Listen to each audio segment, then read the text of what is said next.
Even though all the latest news has us questioning the return of the NBA season, I'm still optimistic and wanted to talk about a few X factors that will be crucial in the playoffs. The format where all the teams are going to be playing in one place without an audience and after such a big break can be blessing for some teams like the Clippers and a curse for others like the Sixers. So let's check out both sides. What up everybody, my name is Stefan and this is Heat Check. Let's get into it. First, let's talk about home court advantage. The biggest beneficiary in this whole wild scenario are the Los Angeles Clippers in my opinion. Think about it. In a possible Western Conference Finals against the Lakers, this would have been a series where every game would have been a home game for the Lakers. As you may have noticed throughout the season, during their 3 matchups so far, you could see that the Staples Center was rocking in support for LeBron, Anthony Davis and company, even though in 2 of those battles the Clippers were listed as the home team. However, now in this situation, playing on a neutral court in a quiet surrounding, the 6th man is gone for the Lakers, and I feel that this could be a nice little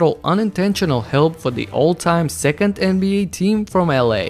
On the other hand, you have the Bucks and the Sixers. Milwaukee would have definitely benefited from a potential home court advantage. As the team with the best record in the league, they would have had one more game at home throughout the entire playoffs, and that would come in clutch in a potential finals matchup against the 2 teams I just talked about. This way, however, Giannis and his teammates are still the heavy favorites to come out of the East, but they miss out on a nice opportunity due to this unfortunate situation that we're in. And before I move on from this topic, let me highlight the biggest loser in this circumstances, the Philadelphia 76ers. Do you guys remember or even know that their record at home this season is 29-2? They've been virtually unbeatable, but to be only the 6th seed in the East with this type of record at home must mean that they play horrible on the road, and that's absolutely the case. The Sixers are 10-24 in games where they don't have the home crowd support, so you wouldn't be wrong for thinking that this is going to be a tough road for them to go through in the playoffs. Moving on, I'd like to point out the biggest winners in terms of physical transformation during this quarantine period. First, we saw images of James Harden looking significantly slimmer, saying that he's been working on his cardio and a lot of dieting. So knowing how explosive and unstoppable he's been with all the extra weight on him, I can only imagine how scary he'll be off the dribble now. But as surprising as Harden's transformation looked, seeing Nikola Jokic looking like Porzingis and fitting in skinny jeans was absolutely stunning. Personally, I'm impressed at the amount of change his body has gone through. First, he came into training camp this season being severely overweight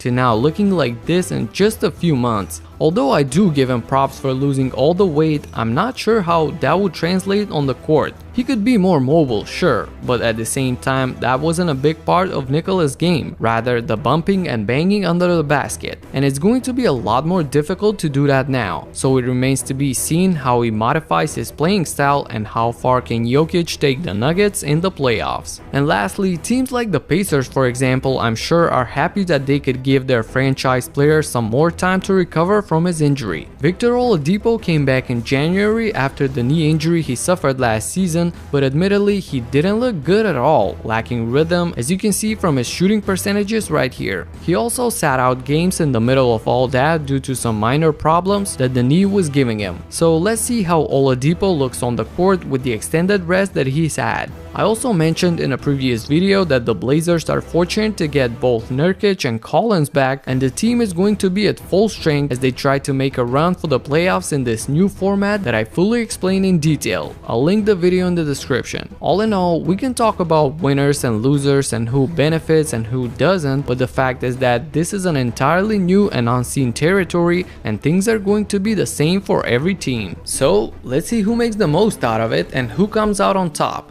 That's it for now. If you like this video, subscribe and hit the notification bell so that you don't miss my future in-depth analysis. Talk to you in the next one. Peace out.